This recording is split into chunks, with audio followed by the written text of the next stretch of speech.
प्राचीन काल में राजा हिरण्यकश्यप ने ब्रह्मा जी की बहुत तपस्या की और अपनी तपस्या से उन्हें प्रसन्न करके उनसे वरदान लिया।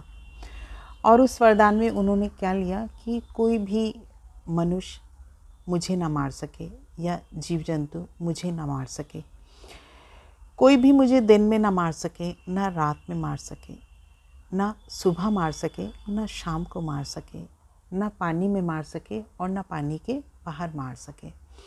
इस तरह से उन्होंने ब्रह्मा जी से जो वरदान प्राप्त किया और अपने आप को भगवान समझने लगा और अपने प्रजा के लोगों पर, अपने राज्य के लोगों पर उसने ये एक तरह से नियम लागू कर दिया कि अब भगवान विष्णु की तरह वह उनको पूजेंगे। राजा हिरण्यकश्यप की पूजा करें और भगवान विष्णु की पूजा को उसने बंद करवा दिया। ये राजा हिरण्यकश्यप के राज्य में एक इस तरह की त्राही त्राही थी कि भगवान की कोई वहाँ पे उपासना नहीं कर सकता। और ऐसे में राजा हिरण्यकश्यप के खुद के जो पुत्र थे प्रहलाद, वे भगवान विष्णु की उपासना करते थे। और वो छोटा सा बालक उसने राजा हिरण्यकश्यप को भगवान मानने से इनकार कर दिया और भगवान विष्णु की उपासना करता था और वो भगवान विष्णु का बहुत बड़ा परम उपासक भी रहा है। तो राजा हिरण्यकश्यप को उस पर बहुत क्रोध आता था और तरह तरह की सजाएं देने का उसने प्रावधान किया, पर भगवान विष्णु की कृपा से वह प्रहलाद का बाल भी बांका ना कर सका। यह ऐसा इतिहास में पौराणिक कथाएं इस तरह से बताती हैं। और जब वो हर तरह से हताश हो गया और देखा कि उसका अपना पुत्र ही उसके विरोध में है और भगवान विष्णु का उपासक है, तो उसने अपनी बहन होलिका के साथ, होलिका जो कि उसकी बहन थी और जिसे वरदान मिला हुआ था, उसके पास एक अंगवस्त्र था उसके पास, बहन के पास, जिसे ओढ़ कर वह आग में बैठ सकती थी और उसे ये आशीर्वाद था कि जिस वस्त्र के साथ वो आग में बैठेगी तो आग उसे नहीं जला पाएगी।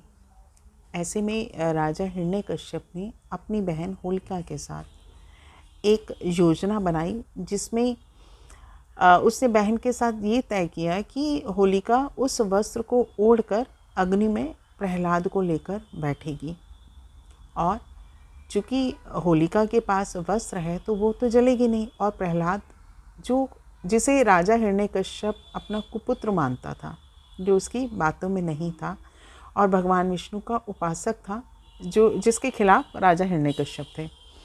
तो ये योजना बनाई गई और इसको अमल में लेने की तैयारी की गई। होलिका ने उस कपड़े को ओढ़कर प्रहलाद को अपनी गोद में बिठाया और उस अग्नि के कुंड में बैठ गई। पर भगवान विष्णु की महिमा या ईश्वर की महिमा कि प्रभु किस तरह से अपने भक्तों की लाज रखते हैं, और वह कपड़ा ओढ़कर प्रहलाद जो कि होलिका की गोद में था, उस पर वह कपड़ा पड़ गया। होलिका आग में जल के भस्म हो गई और प्रहलाद बच गए। यहाँ प्रभु ने फिर अपने भगत की लाज रख ली। इस पौराणिक कथा की मान्यता है कि बुराइयों का अंत जो है वो इसी तरह से होता है और आखिर में सत्य की जीत होती है। यहाँ सत्य कौन था? प्रभु। और बुराई कौन थी? राजा हिरण्यकश्यप और होलिका, जिन्होंने बुरे भाव से प्रभु भक्त प्रहलाद को मारने की कोशिश की थी और प्रभु को हर हाल में उनकी लाज रखनी थी। यहाँ तक कि पौराणिक कथाएं ये भी कहती हैं कि ब्रह्मा जी द्वारा जो हिरण्यकश्यप को वरदान प्राप्त हुआ था, उनकी मौत को सामने लाने के लिए, उनकी मौत को, जो वरदान के बिहाव पे भगवान को हिरण्यकश्यप की मौत के लिए नरसिम्हा का रूप भी धारण करना पड़ा, ये इतिहास में एक अलग गाथा आती है। लेकिन यहाँ बात थी कि होलिका दहन क्यों मनाया जाता है। तो यहाँ पे जब होलिका जल कर मरी तो समाज में एक जो पक्ष सामने निकल के आया वह था सत्य की जीत, भगवान की जीत, भगवान के भगत की जीत।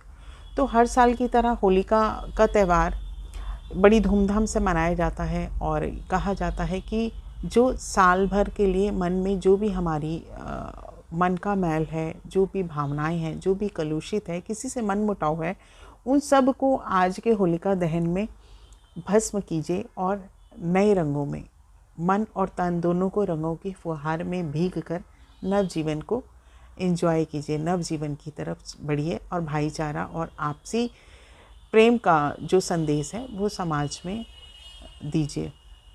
ये इस त्यौहार की मान्यता है और प्रेम और भाव के साथ इस त्यौहार को मनाया जाना चाहिए। लेकिन अगर इसका आध्यात्मिक दृष्टिकोण से देखा जाता है तो होली शब्द का जो मायना आता है, होली का मतलब जो पास्ट था, जो बीत चुका। हम जब भी कोई बात बोलते हैं ना कि ऐसा कर लिया, ऐसा हो लिया, तो वो यहाँ पे शब्द का मायना भी यही आ जाता है। होली जो पास्ट में बीत गया उसको आज से, अभी से उसको विदा कर दीजिए ज़िंदगी से।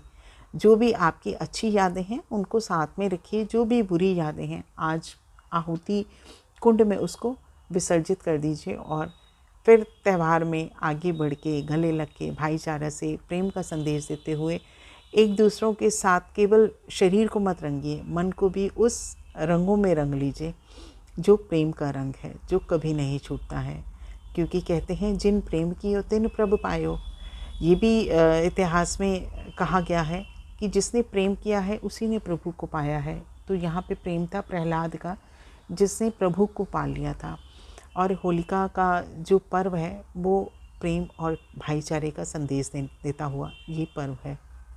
मैं पूजा खत्री अपने चैनल जीवन के आयाम के माध्यम से आपसे जुड़ रही थी आज इस पौराणिक कथा के साथ, क्योंकि आज है होलिका दहन और होलिका का ये त्यौहार आप सभी के जीवन में प्रेम भरा हो, उल्लास भरा हो, रंगों से भरा हो।